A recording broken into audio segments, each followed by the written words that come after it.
Welcome to our Good Friday reading as we prepare ourselves for Easter. Hear the word of the Lord from Matthew 27, verses 15 through the end of the chapter. Let us hear God's word together. Now at the festival, the governor was accustomed to release a prisoner for the crowd, anyone whom they wanted. At that time, they had a notorious prisoner called Jesus Barabbas. So after they gathered, Pilate said to them, "Whom do you want me to release to you? Jesus Barabbas or Jesus who is called the Messiah?" For he realized that it was out of jealousy that they had handed him over. While he was sitting on the judgment seat, his wife sent word to him, "Have nothing to do with that innocent man. For today I suffered a great deal because of a dream about him." Now the chief priests and the elders persuaded the crowds to ask for Barabbas and to have Jesus killed. The governor said to them again, "Which of the two do you want me to release to you?" And they said, "Barabbas." Pilate said to them, "Then what shall I do with Jesus who is called the Messiah?" All of them said, "Let him be crucified." Then he asked, "Why? What evil has he done?" But they shouted all the more, "Let him be crucified." So when Pilate saw he could do nothing, but rather that a riot was beginning, he took some water and washed his hands before the crowd, saying, "I am innocent of this man's blood. See to it yourselves." Then the people as a whole answered, "His blood be on us and on our children." So he released Barabbas for them, and after flogging Jesus, he handed them over to be crucified. Then the soldiers of the governor took Jesus into the governor's headquarters, and they gathered the whole cohort around him. They stripped him and put a scarlet robe on him, and after twisting some thorns into a crown, they put it on his head. They put a reed in his right hand and knelt before him and mocked him, saying, "Hail, King of the Jews!" They spat on him and took the reed and struck him on the head. And after mocking him, they stripped him of the robe and put his own clothes on him. Then they led him away to be crucified. As they went out, they came upon a man from Cyrene named Simon. They compelled this man to carry his cross.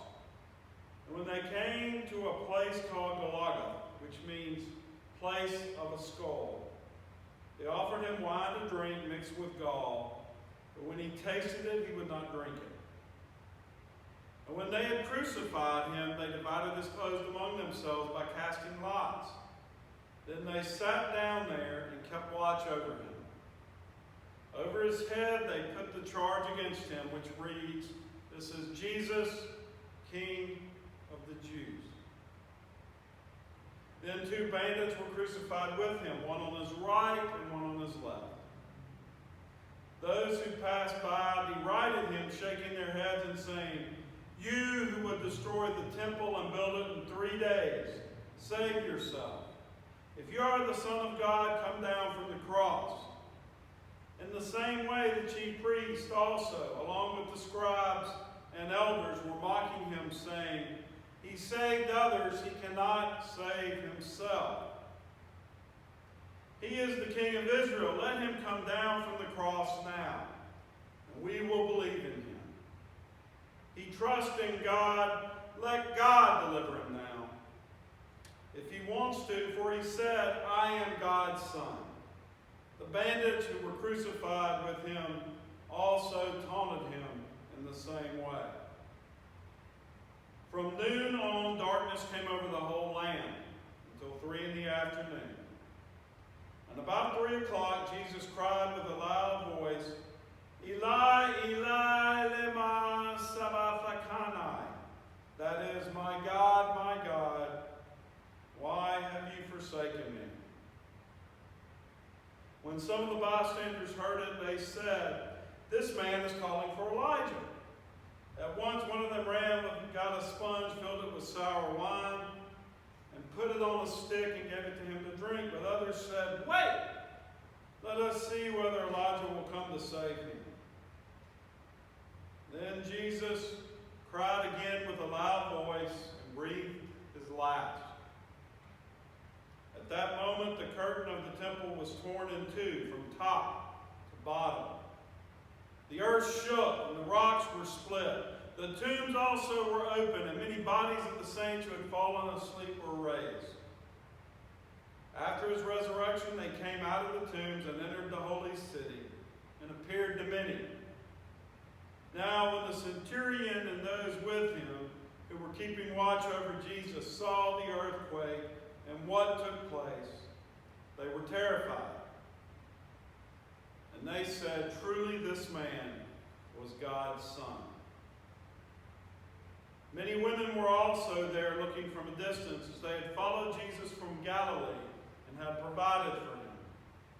Among them were Mary Magdalene, Mary, the mother of James and Joseph, and the mother of the sons of Zebedee.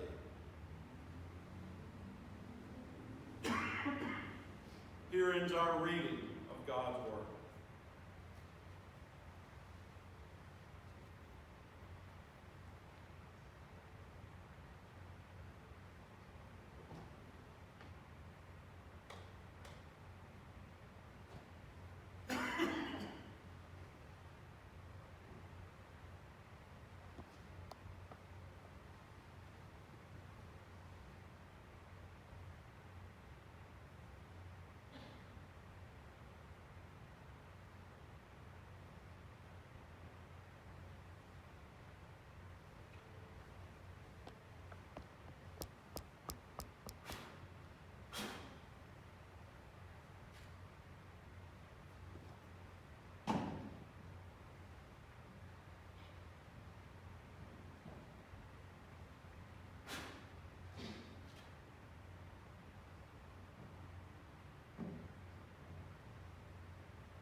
It is finished, the church shall mourn.